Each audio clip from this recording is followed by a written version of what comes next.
Suamiku menikah lagi diam-diam. Penulis Vetina STCI. Bab 10. POV Dava. Sebenarnya harganya 1,2 M. Kalau kalian punya kos-kosan itu, dijamin jadi investasi yang akan terus menghasilkan. Kemarin ayah bilang akan menambahkan 200 juta. Itu hanya wacana awal. Ternyata yang harus ayah tambal itu banyak. Jadi, ayah juga nggak mau rugi dan menukarnya dengan rumah dan mobil kalian. Tanyanya dengan enteng. Lalu, aku cuma dapat 5 juta. Tanyaku dengan heran. Nggak, nanti ayah transfer kelebihan uang kalian ke rekening Sarah sebesar 100 juta. Jadi masih ada cashback sebesar 100 juta, katanya. Jadi, hasil kami jual 2 buah rumah dan 1 mobil masih ada lebih 100 juta, tanyaku. Kalau seperti ini aku sih setuju saja. Karena nanti jatahku 50 juta dan aku masih bisa merasakan uang bulanan dari para mahasiswa. Ya betul. Kalian masih untung kan? Tapi, nanti setiap bulan, kalian harus bayar biaya bulanan pada ayah. Per bulan 5 juta saja, kalau mau bayar per tahun juga bisa sebesar 50 juta, katanya. Aku jadi lebih melongo. Rencana yang benar-benar bikin aku pusing. Punya kos-kosan, namun rumah harus ngontrak, mobil pun tak ada. Jangan-jangan mobilku yang ayah mau. Ya sudah, aku setuju.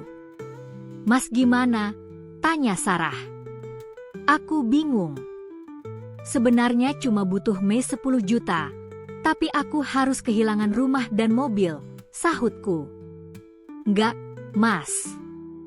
Punya kos-kosan jauh lebih untung. Per kamar sebulan itu 1 juta, total sebulan dapat 30 juta karena ada 30 kamar. Dalam 3 tahun kita udah dapat 1 M, ucap Sarah. Ngomong aja gampang. Tapi dalam 3 tahun kesusahan, bagaimana hidupku dengan Ranti nanti?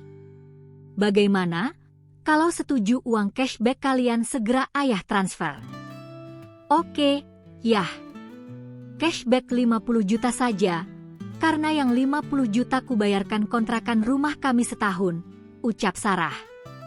Alamak, harus dipotong lagi 50 juta berarti sisa 50 juta saja. Ya sudah kalau gitu, yah. Segera transfer saja uang kami. Setelah ini, akan kubelikan tas untuk Ranti agar ia diam dan tenang. Saat aku akan berangkat kerja, mobilku sudah tak ada di parkiran. Mas, kenapa? Cari mobil ya? Maafkan karena mobil Mas yang dijual, sahut Sarah. Mulai hari ini, Mas naik angkutan umum saja ya, ucapnya.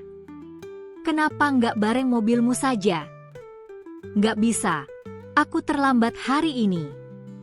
Kamu harus tepat waktu, Mas, katanya. Apa aku salah langkah?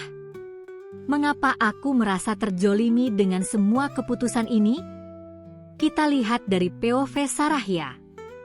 Dek, ayolah aku mau ikut numpang pakai mobilmu. Lagi pula kenapa mobilku yang dijual? Nggak bisa, Mas. Aku harus nganterin Reza ke rumah ibu. Lagi pula aku ada urusan sebentar dengan beberapa orang. Kalau kamu ikut aku, bisa terlambat. Malu dong sama karyawan lain. Terus kenapa mobil yang Mas pakai? Karena mobil yang kupakai memang sudah kupunya sejak gadis. Aku pantang untuk menjualnya. Lagi pula sekarang aku pimpinan, masa aku naik angkutan umum? Ya enggak lah, kamu aja Mas, lebih cocok. Jelasku panjang lebar, mudah-mudahan bisa ditelannya matang-matang. Namun Mas Dava malah balas membulatkan matanya. Kenapa lagi sih, Mas? Tanyaku karena tak terima dipelototi olehnya. Kenapa tiba-tiba aku jadi bawahanmu, Sarah? Apa salahku pada ayah? Kurasa selama ini pekerjaanku baik-baik saja. Malah aku sangat berprestasi. Kalian akan memiliki percetakan cabang Bogor. Setelah sukses, aku yang didepak. Aku jadi tahu karakter ayahmu sekarang, katanya. Aku menahan emosiku agar tidak meledak di hadapannya. Aku sebenarnya terluka. Ya, luka ini jelas ada. Saat ketahuan kalau ia mendua, jelas aku terluka. Tapi, aku tak mau terlihat lemah di hadapannya. Aku hanya bisa menangis saat tak ada siapapun. Itulah caraku selama ini menutupi kesedihan.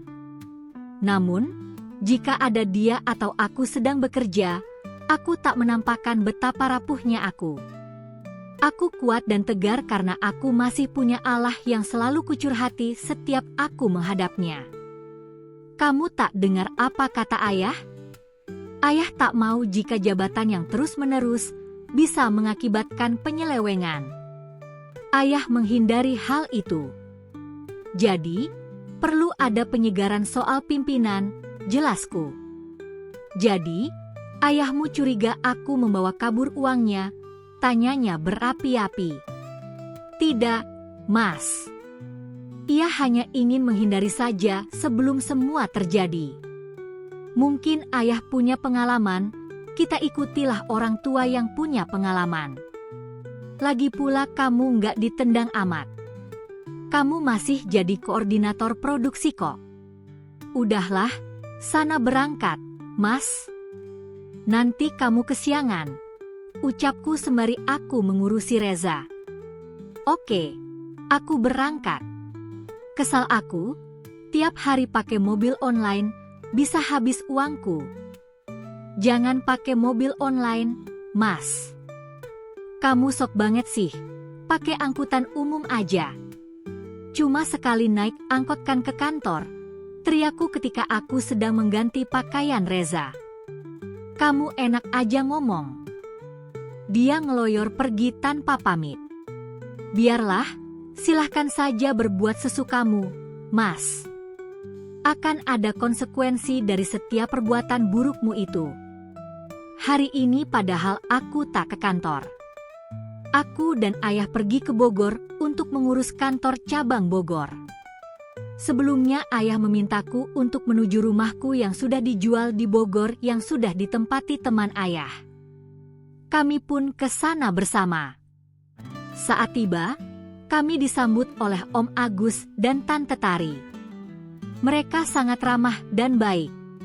Ternyata mereka hanya ingin tinggal di Bogor beberapa saat saja. Rumah mereka sebenarnya di Jakarta. Lalu, muncullah seorang lelaki yang pernah kutemui. Ia ternyata pemilik kos yang pernah kutemui. Assalamualaikum, Om. Apa kabar? Sama Bu Sarah ya, katanya. Waalaikumsalam, Ari. Kamu makin ganteng aja sekarang, kata ayah. Iya, ini putri saya. Kalian pernah ketemu kan?